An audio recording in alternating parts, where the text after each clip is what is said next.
conference over to Mr. Rajiv Mittal, Managing Director and Group CEO. Thank you, and over to you, sir. Thank you. Dear friends, good afternoon. Let me welcome you all to this earnings call post announcement of Q1FY21 results of Vatech Wabag Limited. Mr. Sandeep Agarwal, our Group CFO, joins me today for this earnings call. We hope you all had a chance to go through the results update. To start, let me wish you all the best of health during this COVID-19 pandemic. Let us all hope that we return soon to normal times and carry the lessons learned during this pandemic into our daily lives to be stronger and healthier. COVID-19 pandemic, as you all know, continues to have an adverse effect on the economic and health impact globally.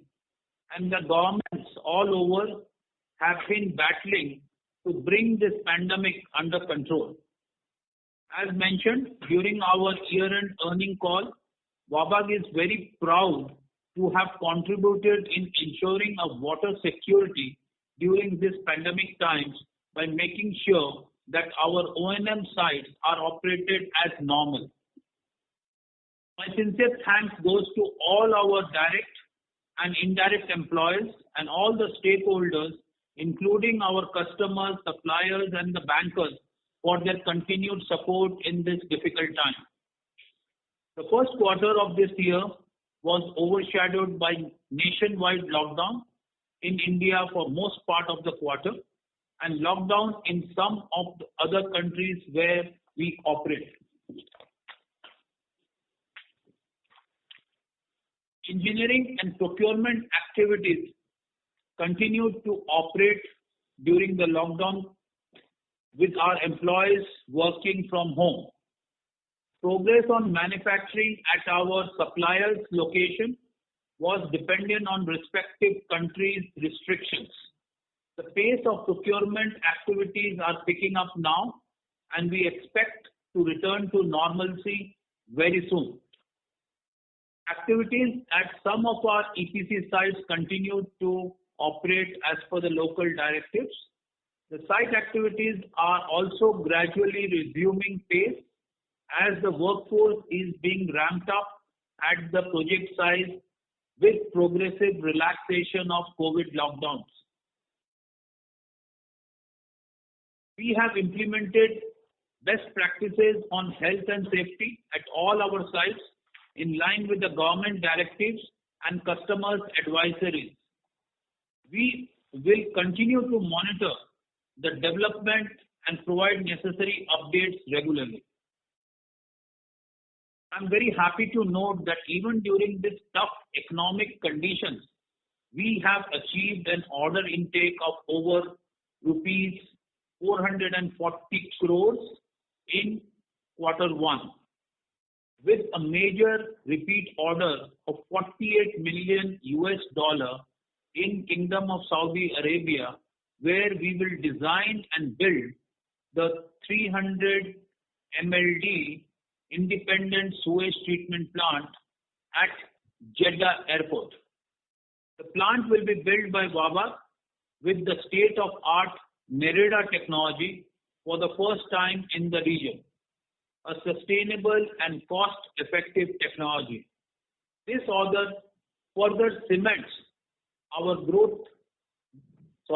growing presence in Middle East region, where we now have around 15% of our order backlog under execution.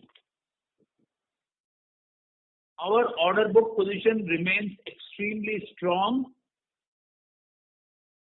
at over 3 times annual revenue with a healthy mix of multilateral funded projects from marquee customers with innovative solutions. Our O&M backlog at over 30% of the total order backlog is in line with our strategy of getting to 25% of overall revenue from O&M in the near future.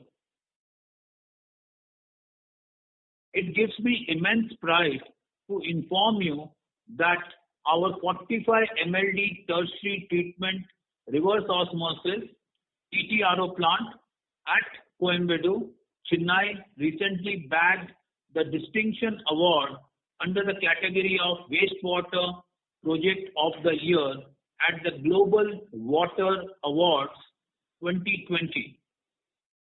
This plant uses multi-stage treatment schemes and is the first reuse facility in India to use ozonation for disinfection. Plant will help to free up approximately 16 million meter cube of fresh water each year and also helps Chennai to become the first Indian city to reuse more than 20% of its treated wastewater. Following up on our commitment to focus on liquidity, our net debt position continues to remain flat from March 2020 at around rupees 180 crores despite a tough quarter on cash flow due to COVID-19. I'm extremely pleased to inform you that as a significant development during the quarter, we have completed our defects liability period and fully handed over the Al Gubra 191 MLD desalination plant, which was executed through our joint venture entity in Oman, and all our guarantees have been returned. This project continues to provide us with one of our best technology references in the desalination segment. As a company with technology focus, it is important that we focus on our core strategy of being asset light, growing profitably and executing projects where we add value. In line with this, I would like to leave the investors, analysts and all the stakeholders with a few thoughts on our core business. In the past few years, you have seen that the impact of Genco, which we considered as a non-core business on our profitability and financial position, has taken the focus away from the fact that the core business has been growing strongly. I repeat, the core business has been growing strongly. I would like to put some key parameters which will demonstrate the above. For FY 19-20, while our reported EBITDA was at 8.9%, the EBITDA of the core business was 11.5%. This shows that we are more in the 10 to 11% range of EBITDA and not in the sub 10% range. Also, you would have seen that reported working capital was at 130 days, but the core business operates at 78 days only, which is much better than many organizations in this EPC sector. Lastly, if we see the return on capital employed, with the reported numbers, it stands at 12.5%. But core business is delivering 24.3%, which is a true reflection of our strategy to remain asset light. You will also see in our results update presentation, we have included detailed information on this aspect. As you can see, the three key metrics of profitability, working capital, and return on capital investment have been on the rise, and it is important to recognize that core business, which is water technology, is intact and growing strongly. With this positive note, I now would request Sandeep to take you through the financial highlights.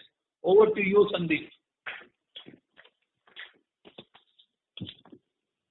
Thank you, Mr. Mittal. Good evening, friends. Trust you had an opportunity to look at the results update presentation as circulated and uploaded on our website. Now let me quickly take you through the key financial highlights for the quarter ended 30th June 2020. Our revenue from operations for the quarter stood at 431 crores on a consolidated basis and 282 crore on standalone basis. Our revenue for the same quarter previous year were rupees 457 crores and 324 crores respectively. The O&M revenue has increased by 20% year over year with key contribution from One City One Operator project. The growth in EPC revenue was deferred due to slower progress amidst the lockdown restrictions. EBITDA for the quarter stood at 29 crore on consolidated basis and rupees 24 crores on a standalone basis. Now, our net interest cost, this has reduced by 26% on consolidated basis and 17% on standalone basis because of our continued efforts on cash management and debt reduction. Our gross debt is reduced by 54 crores, which is about 10% reduction from March 20, but net debt remained flat because we consumed some of the cash also during the pandemic, despite a tough quarter marked by COVID-19. Profit after tax attributable to owners for the quarter stood at 5 crores on consolidated basis and 4 crores on a standalone basis. We will continue our strategy to wait and watch approach regarding the guidance for FY21, and we will give an update when there is a reasonable stability and visibility. Going forward, we expect hygiene and sanitation to be one of more focused and be one of the first few sectors to receive increased government spending and revive in the forthcoming quarter. We are monitoring the evolving situation and we will update as the year progresses. We continue to work close with our bankers and are thankful for their continued support throughout the quarter. With this, we open the floor for question answers. Thank you very much. We will now begin the question and answer session. Anyone who wishes to ask questions may press star and 1 on the touchtone telephone. If you wish to remove yourself from the question queue, you may press star and 2. Participants are requested to use handsets while asking questions.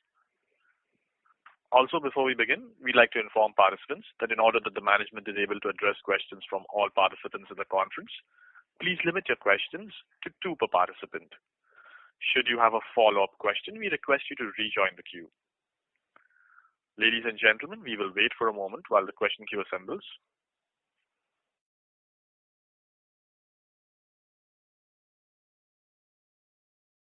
The first question is from the line of Mohit Kumar from IDFC Securities.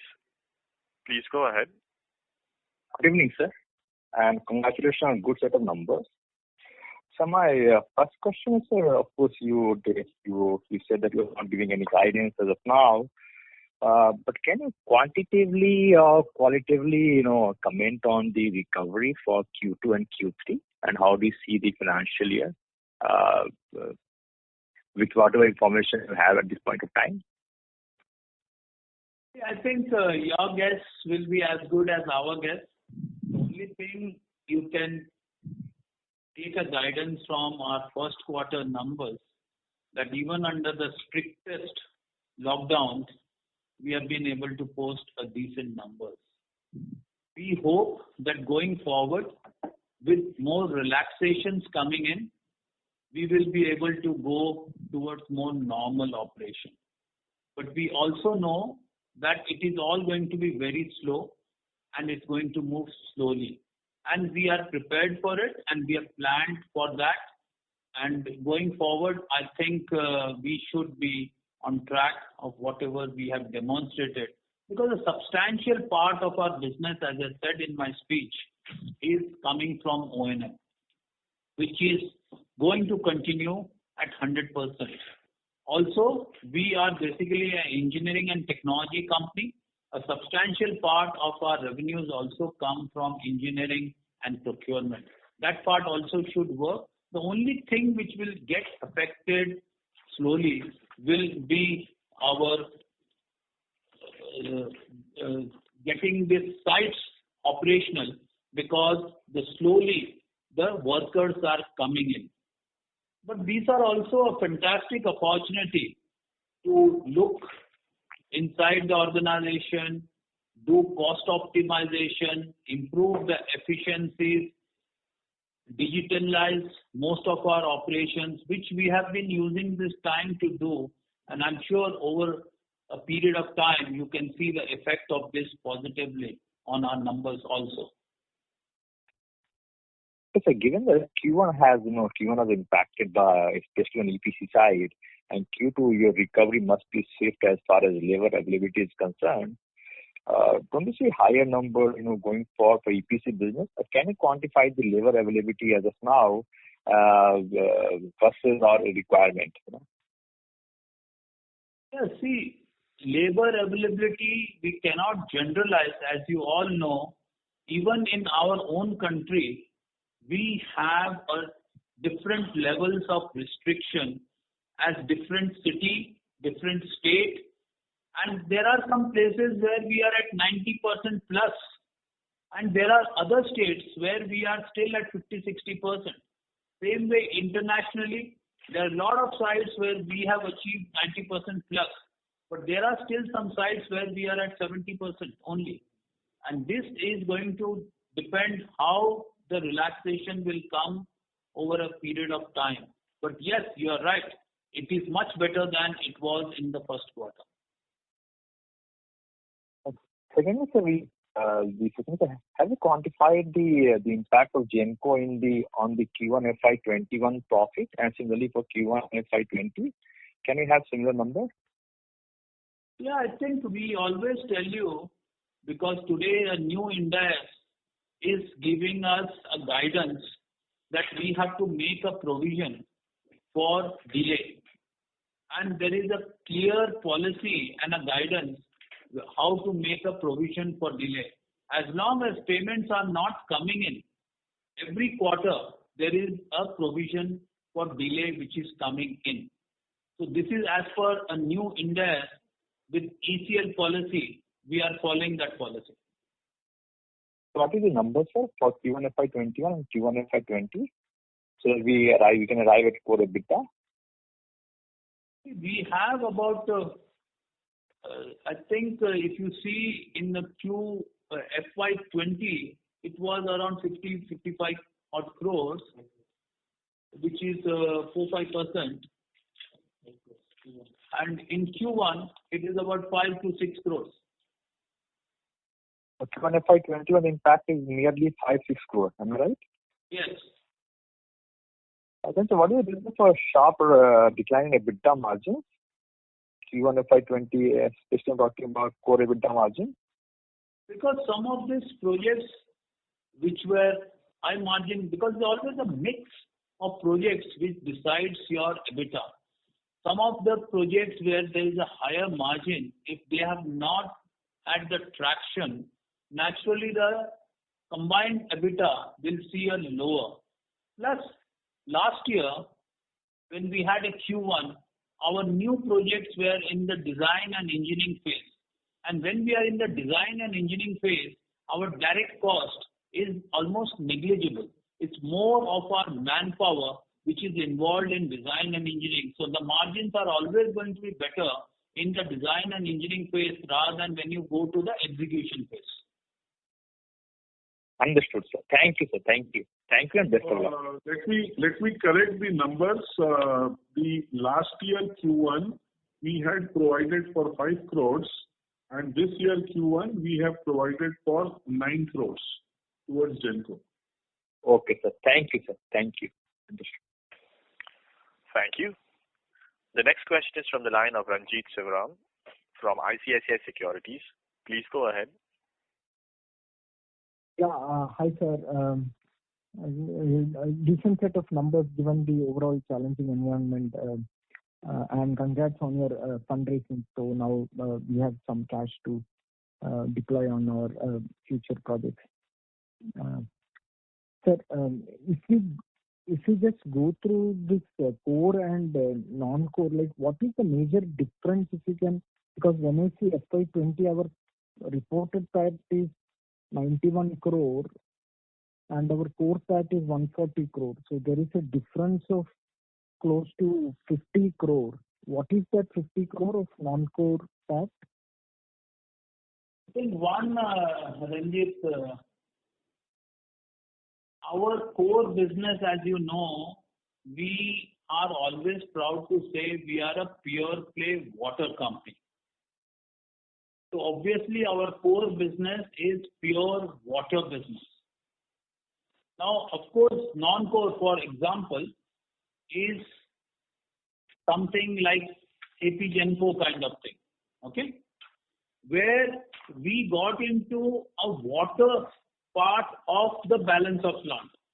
But because of other two partners had financial difficulty, we had to take over the balance of plant, which is a non-core activity for us. It was not out of choice or out of our strategy, it was out of compulsion. So that is a definition of non-core. Like this, if we have one or two other instances, that's what we are doing. And the difference which you're talking about, whatever 45-50 crore, is just now what we told to one of other friends here, that we have to provide approximately the delay cost as per a new industry requirement of ECL policy, where every quarter we provide for the delay. So that about 40-50 crore was the non-core part which we are providing for delay. And hence, if you remove the non-core part, in water sector, we have nothing of this kind. So core business is definitely doing better than expected. Okay, and sir, one more thing. So if I rightly understand, once this Abgenco project is completed, then probably the non-core and core will kind of merge into rather the similar lines. Is that right? Is there anything big apart from Abgenco in the non-core? Not at all. Nothing big. So you are right. After this is behind us, we will never use the word non-core. So how much is that pending? So how much of Abgenco is pending in our order book? No, it's not much in the order book. It's mainly in the receivables. That's where it is pending, and that is the reason we are providing a delay provision as per ECL policy. We just have to complete it and collect our retentions, which we have given a separate note in the investors' presentation. Okay. And just wanted to just touch upon this fundraising which we had recently done. The price at which it was done was discount to the prevailing. How do you say it's discount? I'm sure you are all very knowledgeable about the markets. Now you can calculate on the day we had taken it to our board, we all are expected to follow the SEBI guideline. The SEBI formula decides a 2-week average price which was coming to 157 and we have allocated at 160. So how do you call it discounted? Is post that announcement, if the market has gone up, we all should be happy about it. Okay, so it was as per the SEBI formula we had done this calculation. Absolutely right. Okay. So what are our plans for those the funds? Like where are we planning to deploy that? I think just now, our friend earlier question, he was happy to see that we are raising funds which we can deploy in execution of our backlog. You know, our backlog is at the all-time high backlog. So the more funds we can deploy, we can speed up our execution. So it will help us in executing our projects faster and getting the revenues and profitability better. Okay, so has the financial closure of those Namami Ganga project which were expected will get completed by this fund, or is anything more required? I don't think we are waiting for the fund to close the Namami Gange HAM projects. There is a condition precedent which a client has to meet. Everything they have met. The last one we are waiting for. And if keeping the fingers crossed, in next 2-3 weeks, we should achieve the financial closure. Okay. Okay, sir. I'll join for further questions. Thank you for this. Thank you. Thank you. Before we take the next question, a reminder to participants that you may press star and 1 to join the question queue. The next question is from the line of Dhananjay Mishra from Sunidhi Securities. Please go ahead. Yeah, hello sir. Just repeat the earlier question about the PCL provision. So, what kind of provision you have done related to Genco project? I think just now we said last year it was about 5 odd crores, and this year we have done about 9 crores. This is quarterly you said. I'm saying Q1 on Q1. No, I'm saying for last 3-4 years, what kind of PCL provision we would have done related to this Genco project? Last year we did approximately 40-50 crores, and before that I think it was of that order of magnitude. So totally from the start of the project, it would be in the range of about 140-150 crores. 140-150 crores. And once we receive this amount, these provisions will be returned by, right? Yes. Okay, sir. Understood. Thank you. Thank you. The next question is from Vivek Ganguly from 9 Rivers Capital. Please go ahead. Thank you for the opportunity. In the presentation, slide number 14, you all had given a commentary on TS Genco, Tech Pro, and App Genco. If you can please elaborate what exactly it means and what is the status between the three of the company, the project status and the recovery status, it will be very helpful. I think, I believe it's self-explanatory. If there is anything specific you have, you let me know, because we have clearly said TS Genco is in Supreme Court, and the first hearing itself, which was the decision was in our favor by staying this initiation by Tech Pro to start arbitration. The Supreme Court had stayed that request and they had asked them to submit that. After that it was COVID and there's no physical hearing in Supreme Court. We are very confident when the Supreme Court opens up, this will be quashed. This is number 130 odd crores. The other one is Tech Pro, which is 69.5 crores, which is in the NCLT. Please understand, and I repeat, please understand that this is a bailee, or it's like money in the trust, because Tech Pro had received the money on our behalf as a consortium partner and they had not paid to us. So this has been confirmed in NCLT by their own statutory auditor that this money is in their books as received but not paid to us. So this will have a precedence over even a financial creditors. So we will be the first one when they start distributing any money, or on liquidation if they start distributing any money, this should come to us first. So this is a fairly good case, and we are also waiting for NCLT to open so the hearing can start. And TS Genco is basically mainly retention money because there is a lot of work to be done. In the last 1 year, we have not got payment, so we have also not done the work. We are expecting from next month, they will give us payment and we will resume the work. We'll finish this peripheral work because you know that we have already finished the work. The plant is in operation, producing power, selling power. So from the power production side it's there, but there are a lot of other peripheral work which has to be done, which will probably take 8 to 10 months. And after that, we'll get a completion certificate, and then we will receive the first 10% of retention. and 1 year after that, which is a defects liability period, we'll get the balance 10%. So in your debtors, how much of that can be attributed to these three relationships, TS Genco, TechPro, AppGenco, and would that number also be inclusive of any interest penalty that you all would have been liabiling on them? There is, I don't know, I have not understood your question.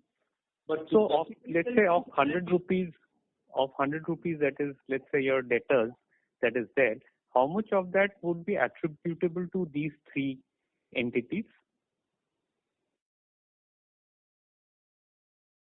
You are saying of the total receivables, how much is attributable to AppGenco? AppGenco, TechPro, and TS Genco.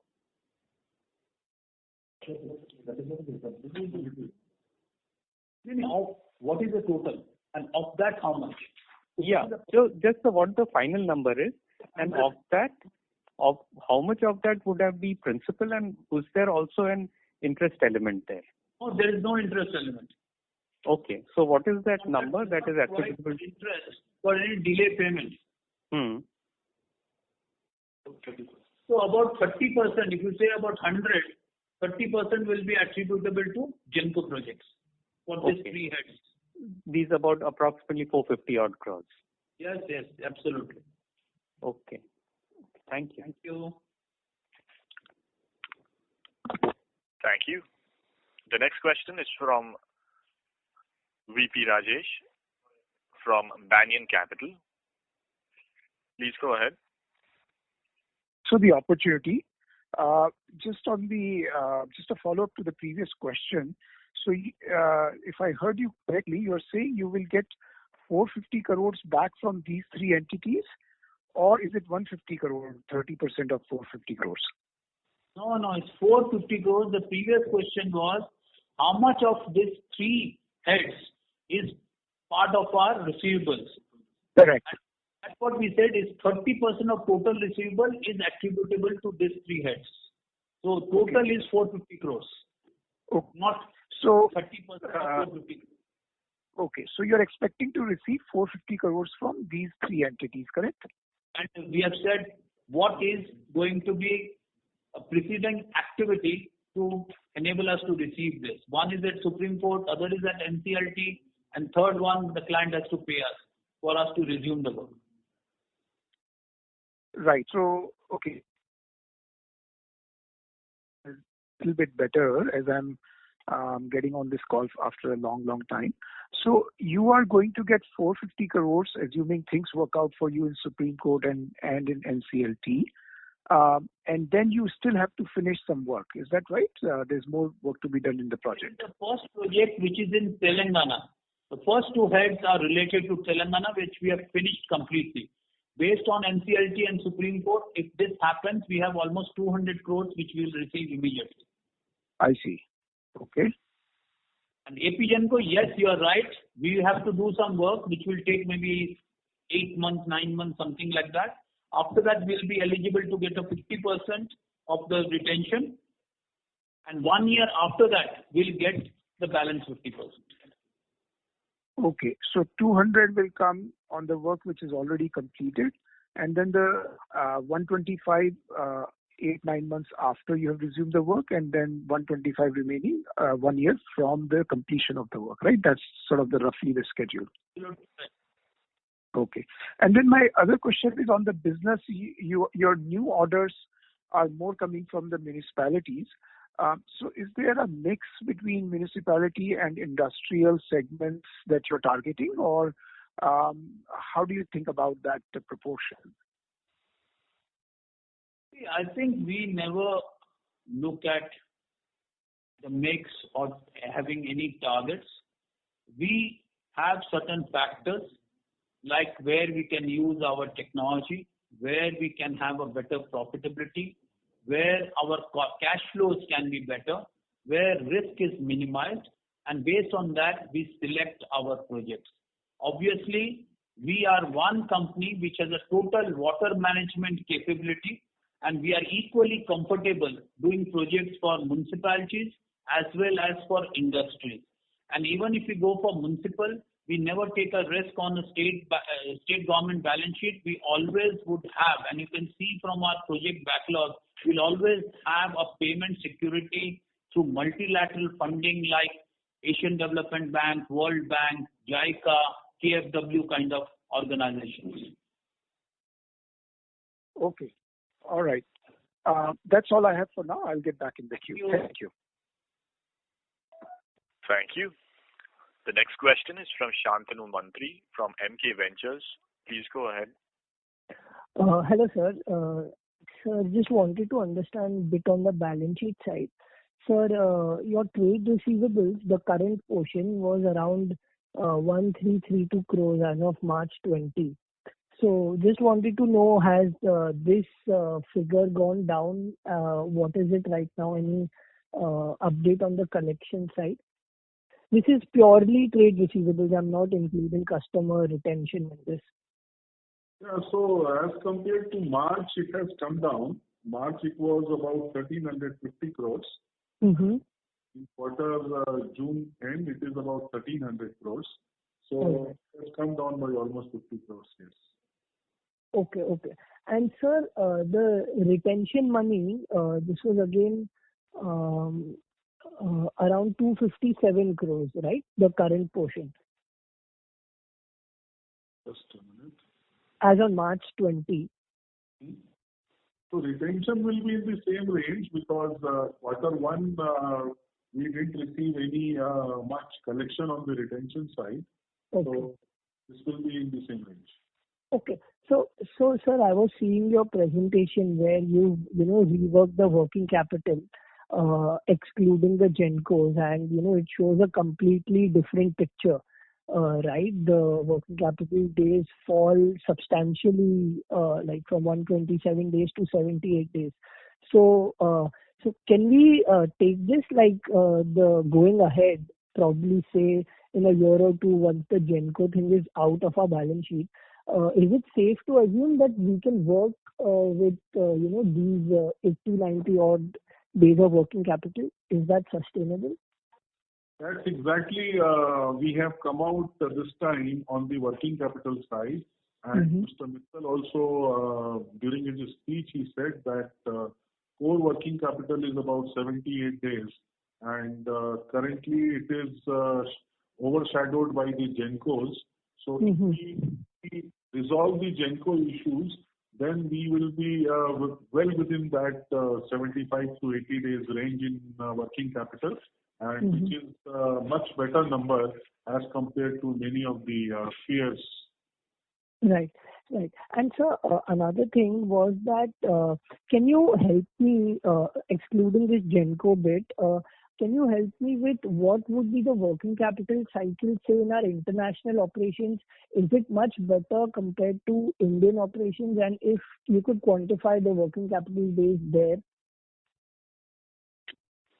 So I think we can take it offline if you want some more details on this. So you can... No, just wanted it directionally. Will the international operations be better? Directionally, yes. India being we are working with the states as well as central government projects. So some legacy projects are also there with us, which we are executing. But overall, if you see payment profile in overseas projects are, yes, better than India. All right. So are we going ahead like next 2, 3, 4 years? Are we planning to increase our mix more towards international? As well as we do this Namami Gange and other domestic projects, is there an intention behind increasing international revenue? That's the objective. Basically, right now, my entire order book, if you see, the majority is tilted towards India because of the HAM projects, etc., what is there on our plate. But going forward, you must have seen that recently we have announced one project in Jeddah, which is, again, it's an overseas project. And similarly, our focus is there that our revenue share from Indian projects should come below 50%. Oh, that's a Kolkata we do it. Sorry? Hello? Yeah. Some disturbance there. Yeah, not from my end, sir. Okay, so last question. So usually there are these, all these investor questions and something mainly related to your working capital. So see, if we see the working capital, net working capital, it comes down to 85-78. But this is like after very high trade receivable days and very high trade payable days. So while I understand the accounting that, there are unbilled trade payable and trade receivables, is there any way out that, we don't put up the unbilled both on the asset and liability side? Does the Ind AS or accounting provisions have a way to not include that? And just I don't think so. We need to go by the accounting principles. Mhm. And accounting principle mandates us to show this in our both receivables and payables. So basically, you might have observed that unbilled revenue, which unbilled receivable comes in other current assets, not in the receivables. However, payables, since there is no different classification, so probably what we can do little more disclosure for the investor community that in our half-yearly presentation, we will give the breakup of unbilled and billed payables also in our investor presentation. So that will, I think, clear. Yeah, that will be helpful, sir. Yes. Yeah. All right, sir. That's it from my side. Thank you. Thank you. The next question is from the line of Sunil Nair from Catalyst. Please go ahead. Hello. Yeah, good evening. Good evening. Yeah, just had a quick question on your core EBIT. It's been hovering around 9%. Now, once, let's assuming all this cleanup goes through, your working capital is in place, where do you see your core EBIT settling? See, as Sunil, as we said in our speech, core EBIT, we have always been targeting more in the 10 to 11% range. And that's how I mentioned, even if I remove the non-core, even the last year, which is 19-20, our core EBITDA comes to 11.5%. So this is the kind of range we expect a steady state. We should be able to achieve that once this non-core is out. And we just wanted all our investors to understand that just because of some one non-core project, it should not be colored by a lower number. It's just one-off. But our core business is intact and it's growing strongly. Okay, and how long should that now come through? In the sense, how long should this history get settled? These three issues of Telangana, AP, and Tech Pro. These three. I hope I can answer this, but if you would have asked me 1 year back, I would have said 1.5 years. Now, COVID has taken about 6 to 8 years. Okay. So I don't know what can I answer you. Hoping the COVID things will be behind us and we can start the work. I think another year and a half, we should be seeing the back of such non-core business. Okay. Great. Thank you. I'll get back in the queue. Thank you. Thank you. The next question is from the line of Jayesh Gandhi from Arshad Gandhi Securities. Please go ahead. Sir, just few confirmations. Currently, AP Genco and T Genco total project value is 400 crores, out of which you said you have already provided 150 crores. Is it right? Yes. Okay. And 450 crores. This 450 crores is after provision of 150 crores. Okay, so in total it was 600 crores. Yes. Okay. And is it possible for you to give the breakup? How have you provided for? I mean, in TS Genco, how much you have provided for? At AP Genco, how much you provided for? Yeah, I think we can come offline, and I think our team will be able to provide you under all these three heads what we have given you. What is the provision made so far? No problem. And one more thing. In this quarter, what is the non-core revenue that we have done?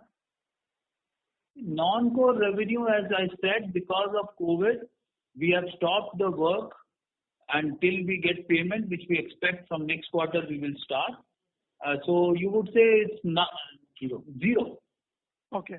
So if I heard you correct, the provision we would have made, which we said we have made a provision of whatever 9 crores or some provision we have made, and that's the provision we have made because of delay. As you would know that as per New India's standard, we have to provide for delay. This is the provision we have made for delay. Correct. And sir, if I heard you correct on the call, you said that AP Genco probably you will start working after say 8 or 9 months, right? No. I said I will start probably from next quarter, which is from say October onwards, and then it will take 8 to 9 months to finish some of the balance work. And then I should get the first tranche of my retention money, and a year after that I'll get the second tranche of my retention money. This is what I said. Okay. And one last question, sir. Okay. Where do you show your provisioning, sir, in the accounting? I mean, is it in the other expenses or? It is in the other expenses, and you would have received our annual report, and you can see very clearly this is in the schedule. It's very clearly demonstrated. Okay. That's it from my side, sir. Best of luck. Thank you. Thank you. The next question is from the line of Arunava Chakrabarti, who's an individual investor. Please go ahead. Good afternoon. Good afternoon. I've got just two questions. One is for Mr. Agarwal. The 5.6 crore of translation reserves we have shown in this quarter. Yeah. So I just want to know a little bit about that. What is it? It's what you exactly want to know on this profitability. No. What is the meaning of the translation reserves of 5.6 crore?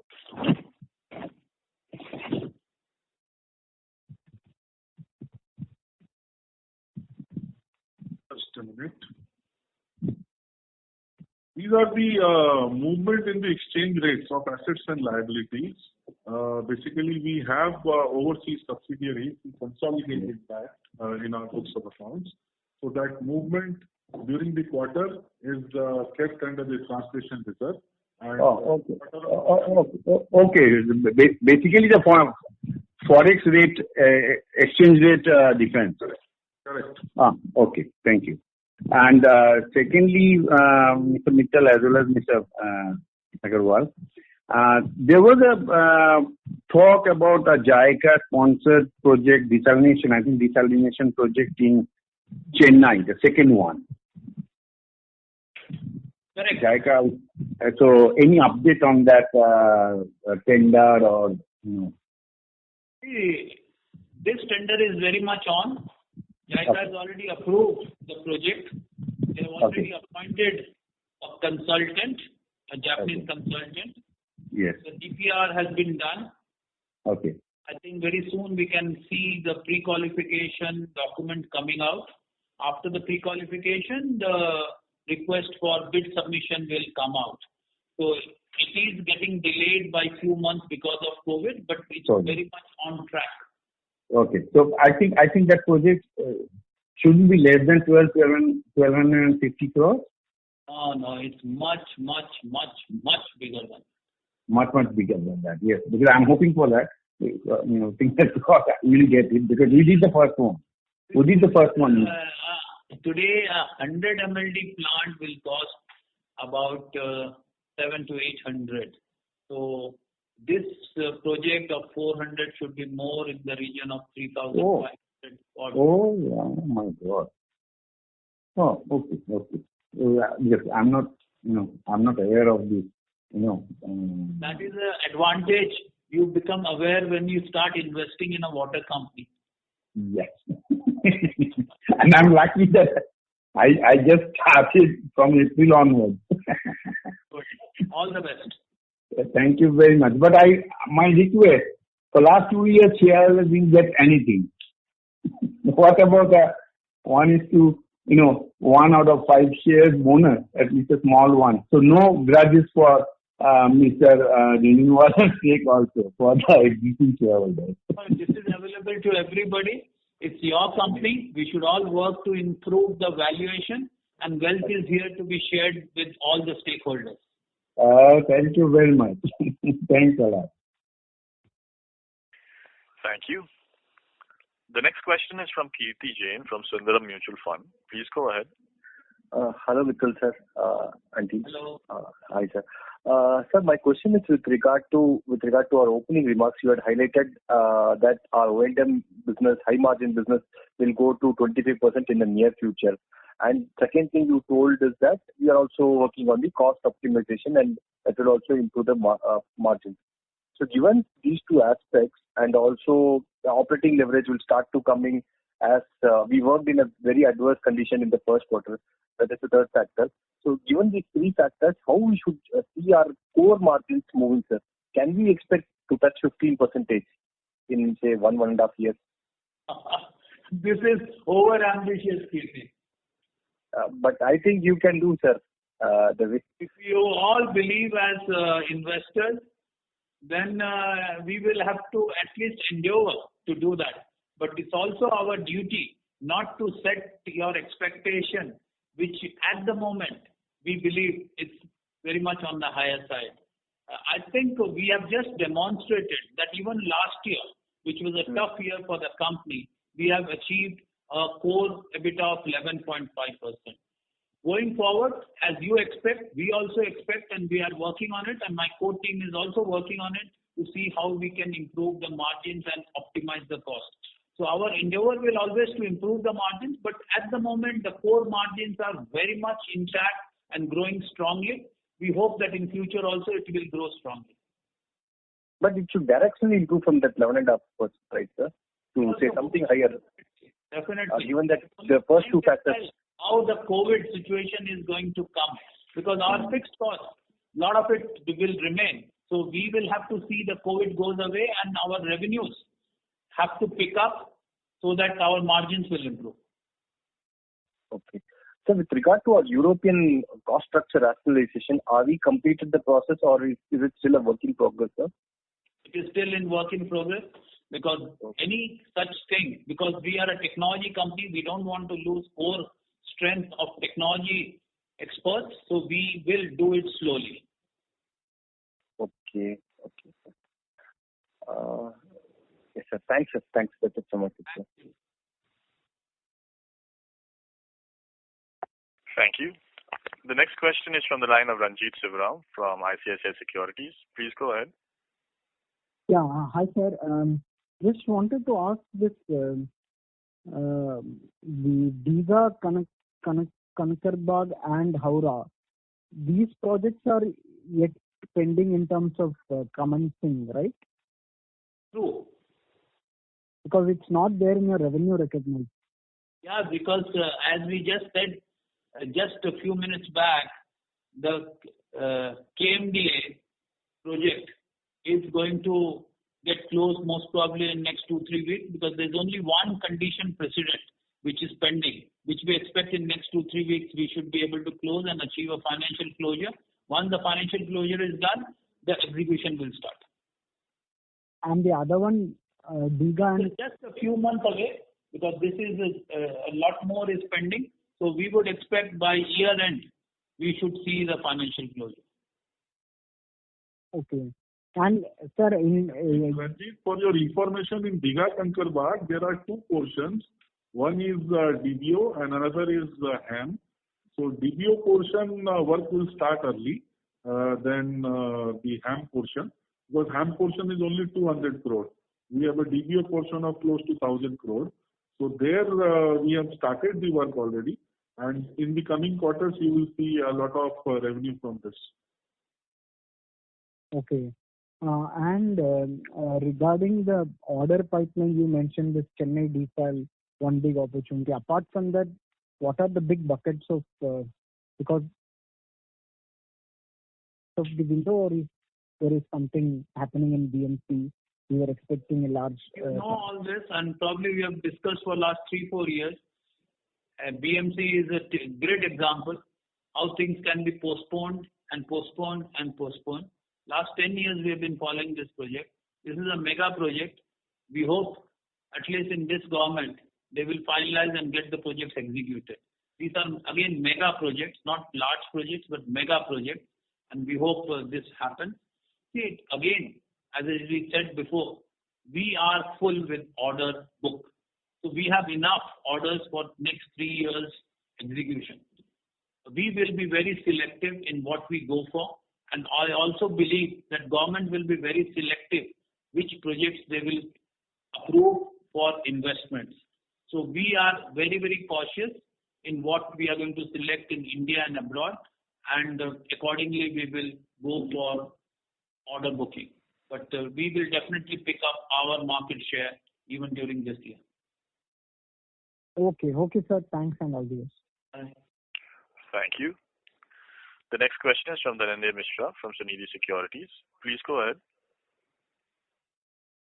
So just to repeat, you just mentioned that this 450 crore outstanding is outside of the provision we have made.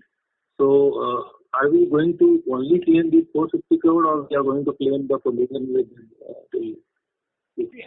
Our endeavor is to claim more, but because some of this is doubtful, hence we are making a provision. But 450 crores is a clear receivable, which is as per management judgment we should be able to claim. Okay. So this is only for the presentation purpose in PPT or annual report. This is not the actual. Maybe we may be claiming to Genco little more than that, right? Correct. Okay. Thank you. Thank you. Thank you.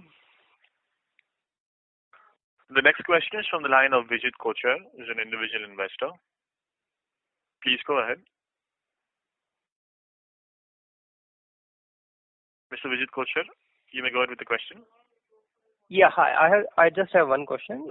In your last call, you had mentioned that you would be looking to raise 400 crores, both through mix of debt and equity. Now that 120 crores is lined up through market investors, is there still a plan to raise that remaining 280 crores, or has that changed? See, we have always told you that we just don't want to raise capital and put it in the balance sheet. Okay? We will only raise if there is a need of a working capital for enhanced execution speed. Now, we have raised the first tranche. We will have to watch. If this is more or less what we want, we'll stop there. But if we see that we need to do a second or a third tranche, we will take a decision at an appropriate time, and of course we will come to each of you as a shareholder to take your approval. But as of now, whatever was planned, we have raised it. Okay, so no need for additional equity issue to maybe pare down debt? No, I would not say that. That is the reason we are asking you to give us an enabling resolution for the balance 280 crores. This is one of the areas which we want an approval from the shareholders, but we are not saying that we are going to go tomorrow and raise this capital. We just want a facility, enabling approval, that in case after 6 months we see a need, we don't have to come again and ask for approval. That's all we are asking. Sure. Thanks for that. Thank you. Before we take the next question, a reminder to participants that you may press star and 1 to join the question queue. The next question is from Mohit Kumar from IDFC Securities. Please go ahead. Hello. Yes, sir. Thanks for the opportunity once again. So my one question, especially on the international order pipeline, how is the order pipeline looking outside of India, especially in Middle East market? It's going to be slow, no doubt about it, because all the governments are going to force on this pandemic first. That's where their investments will go, their focus will go to protect the human life. And some of these projects will get delayed, some of them will become smaller. But we have enough pipeline to meet our appetite. because our appetite is not a very large one. So we have no concern in getting our projects which we have targeted during this financial year. Is there any financial number you have in your mind when you say that, the number which you're targeting for this financial year? And are you budgeting for, something from Mumbai project and Chennai project? Mumbai and Chennai project is kind of once in a lifetime projects. So they cannot be a normal bread and butter projects. So obviously if we get Mumbai and Chennai, they will be over and above our forecast or budget numbers. But our budget numbers, what we want to make sure that our backlog or the order book remains intact. At least what we execute, we would like to get new orders to that extent. That is our aim.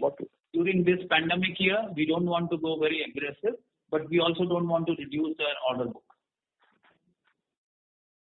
And so the size of the Mumbai project will be around 15,000 crore, am I right?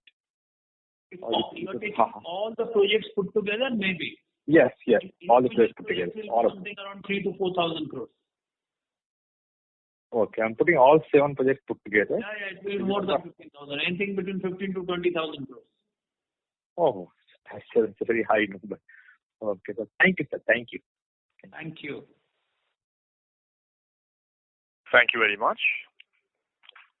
That was the last question in queue. As there are no further questions, I'd like to hand the conference back to Mr. Rajiv Mittal for closing comments. Thank you, everyone, for your participation in our Q1FY21 earnings call.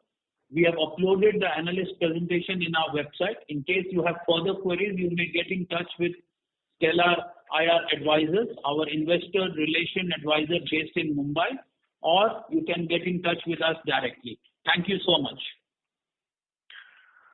Thank you very much.